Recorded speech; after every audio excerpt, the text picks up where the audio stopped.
दोस्तों, जैसा कि मेरा थंबनेल देख के आप समझ गए होंगे मैं क्या कहना चाह रही हूँ। जी हाँ, मैं झांसी की रानी हूँ और आज इसी मुद्दे पर मैं आपको बताने वाली हूँ कि झांसी की रानी क्या कर सकती है और क्या नहीं कर सकती है। इतिहास गवाह है कि जो भी जानता है उसके बारे में, तो वो एक उदाहरण ही बनी है सबके लिए। मेरे एक भाई का कमेंट आया था बहुत बुरी तरीके से, आप झांसी की रानी हो और किसी किसी पर लड़ मरती हो। तो भाई, मैं कहना चाहती हूँ आज मेरे देश को बचाने के लिए हर लड़की को झांसी की रानी बनना ही चाहिए। मेरे कमेंट सेक्शन पे मेरी बेटियों का, बहनों का इतना सारा प्यार आया, इतना कमेंट आया कि आपने दीदी अच्छा कर रहे हो, समाज के लिए कर रहे हो, समाज के हित के लिए कर रहे हो। तो वो उन लोगों का उन्होंने मुझे इतना मोटिवेशन दिया कि मुझे दोबारा उस पर आना पड़ा। और जब भी मेरी बेटियां, मेरी बहनें मुझसे सवाल करेंगी, उनके जवाब को देने के लिए मैं हमेशा झांसी की रानी बनूंगी। इसी विषय पे आज उन बेटियों के लिए एक मोटिवेशन है मेरा, जो कमजोर होती, घबराती हैं बोलने से, समाज के बीच में जाने से डरती है। अगले ने एक शब्द कह दिया तो वो डर जाती, पीछे हट जाती। उन्हीं के लिए आज एक मैं बहुत बड़ा मोटिवेशन देने वाली हूँ। आप लोग वीडियो का एंड तक देखें, मेरी बेटियां जरूर देखेंगे क्योंकि उनका इतना सारा प्यार मिला मुझे कि मजबूर हो गई कि मैं उनके लिए एक वीडियो बनाऊं। एक बेटी बार बार कमेंट कर रही थी कि कभी भी जाती हूँ मुझे घबराहट होती, डर होती, कोई मेरे से जरा सा कुछ बोल देता मुझे रोना आ जाता है। और मतलब मुझे इतना फील होता है, मैं रोने लगती हूँ उस बात पे। अंदर से उसे जवाब देने की हिम्मत नहीं आती है। मतलब मैं बहुत ज़्यादा रो जाती हूँ, इमोशनल हो जाती हूँ। दोस्तों, कहीं ना कहीं हम खुद इसके जिम्मेदार होते हैं क्योंकि हम अगला इंसान हमको ये कलयुग है, इसमें अगर हम किसी चीज में नीचे झुकते हैं तो 10 झुकाने वाले हमें और खड़े हो जाते हैं। सबसे पहले मैं उन बेटियों से कहना चाहती हूँ, अगर आपके बीच ऐसी सिचुएशन आती है, उन चीजों को आप इस तरीके से जवाब दो कि सामने वाले की हिम्मत ना हो आपसे दोबारा कुछ कहने की। मैंने कई बेटियों को ये गाइडलाइन दिया, अगर आपके सामने सिचुएशन आती है, पकड़ो डंडा पत्थर, जो पहले तो उसका जवाब हाथ पैर से ही दो। क्योंकि ये समाज ऐसा नहीं है कि आप वेट करो कि अगला इंसान सुधरेगा, मेरे साथ रिस्पेक्ट के साथ पेश आएगा। तो ये सिचुएशन बिल्कुल ही भूल जाए क्योंकि अगला इंसान आपके माइंड को पढ़ लेता है।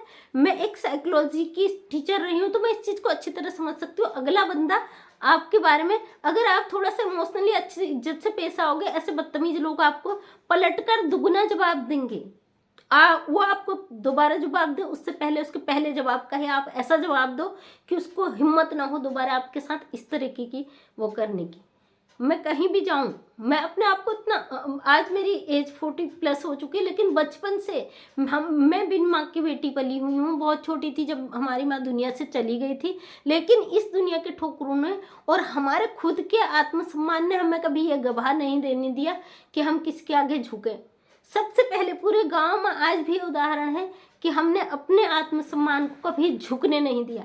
गरीबी में रहे, गरीबी झेली, परेशानियां झेली, उस परिस्थितियों में पड़े कि कोई शायद आज के समय में ऐसा कर नहीं पाएगा, उन परिस्थितियों में पड़े, लेकिन आज सक्षम है, समाज के आगे सर उठा के जी रहे हैं और 10 को अपना एग्जाम्पल दे रहे हैं। 10 लोग हमारे उदाहरण देते हैं।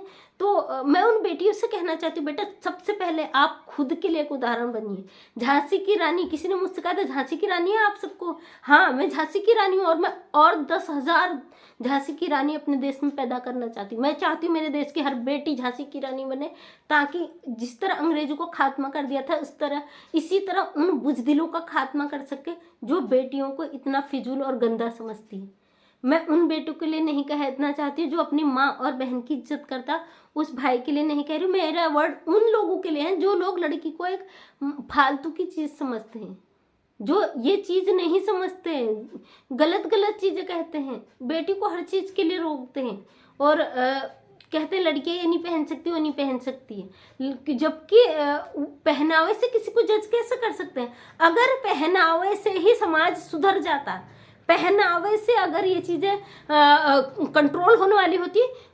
लोग कहते हैं कि लड़कियां गंदे कपड़े पहनती, जीन्स पहनती है, ऐसे कपड़े पहनती हैं, तब जाके लड़कियों के रेप होते हैं। अगर ये चीज है तो 1.5 साल 2 साल 4 साल की बच्चियों के रेप कैसे कर देते हो? उसे तो कपड़े की समझ भी नहीं होती, उसके साथ कैसे ऐसी दरिंदगी हो जाती है? उसके खिलाफ क्यों नहीं आप उठाते हो कदम? जब सही चीज़ हमारे समाज के लिए होती हैं, बहू बेटियों के लिए होती हैं, अच्छी चीज़ के लिए होती हैं, तो आपके तब भी नेगेटिव कमेंट्स होते हैं। और अगर समाज के बुराई तो आपके लिए अब भाई जो ऐसे उनके तो क्या ही कहने, उनके लिए कहना ही नहीं है कुछ। तो मैं उन बेटियों से कहती हूँ, सबसे पहले बेटियों और उनके पेरेंट्स के लिए मेरी एक प्रेरणा है, अपनी बेटियों को माइंड को इतना आप पॉजिटिव कर दीजिए, इतना स्ट्रॉन्ग कर दीजिए, उनको इतना कमज़ोर मत कीजिए। बिहार की एक बेटी का कमेंट आ रहा था कि जब से ये कांड हुआ है, मैं नाम भी नहीं ले रही उस लड़की का, आरतिका, तो तब से मेरे घर वाले मुझे गलत नज़र से देख रहे हैं। हम अपनी बेटियों को कभी डांटे पीटे तो उनके सही के लिए कहते, लेकिन कभी भी कि आप ऐसा मत करो, ऐसा हो जाएगा नहीं। हमें पता है कि हमारी बेटियां सही हैं और कभी गलत हो नहीं सकती है, तो हम उनको मेंटली और फिजिकली इतना स्ट्रॉन्ग बना दें कि वो किसी का भी जवाब दे सकती हूँ। मेरी बेटी आई 10th में पढ़ती है, 9th में पढ़ती है, और कभी भी रात मार्केट जाना 10 बजे भी अगर किसी चीज़ के लिए जाना है, मैं उन्हें बोलती हूँ आप जाइए, आप स्वतंत्र हो, लेकिन कभी कोई आपके साथ घटना घटती है उसको फिनिश करके आना, कुछ कंप्लेंट नहीं आनी है, आप जाइए। और बेसिकली ऐसा होता है, जब हम छूटा दे देते ना, छूट देते बच्चों को करो, तो वो कर नहीं सकते गलत। और जिस दिन हम बांधने की कोशिश, आपने देखा होगा जानवर अगर हम बांध के रखें, एक दिन ऐसा आता है कि वो जिस दिन रस्सी तोड़ देता है तो वो रोकने से भी नहीं रुकता है, फिर किसी के कब्जे में नहीं आता। वही सिचुएशन इंसान के साथ भी होती है। आप बच्चे को इतना कंट्रोल, इतना मुट्ठी में रखना चाहते हैं कि कहीं गलत ना कर दे, वही चीज़ बच्चे के माइंड में आती है कि हमें इतना क्यों टॉर्चर किया जा रहा है। बच्चे को इतनी छूट दीजिए कि वो अपना सही गलत समझ, इतनी परख दीजिए, इतनी समझ दीजिए कि वो अपना सही गलत समझता है। जैसे जैसे एज बढ़ती है तो अपने बारे में सोचता हो, उसे सही गलत का अंदाजा खुद से लग जाता है। जो बिगड़ने वाला होता है वो तो चार दीवारी के अंदर भी बिगड़ जाता है, कैद के अंदर भी बिगड़ जाता है। सुधरने वाला बच्चा किसी भी सिचुएशन में वो सुधर ही जाता है। तो इन बेटियों को इतना कंट्रोल न रखें कि एक जानवर जब रस्सी तोड़ के जो उत्पात मचाता है, वो उत्पात ही बेटियां विरोध में उतर जाए, ऐसी सिचुएशन पैदा ना करें। मेरे देश की बेटी वैसे भी झांसी की रानी है, ऑलरेडी मैं जानती हूँ, बहुत स्ट्रांग है बेटियाँ।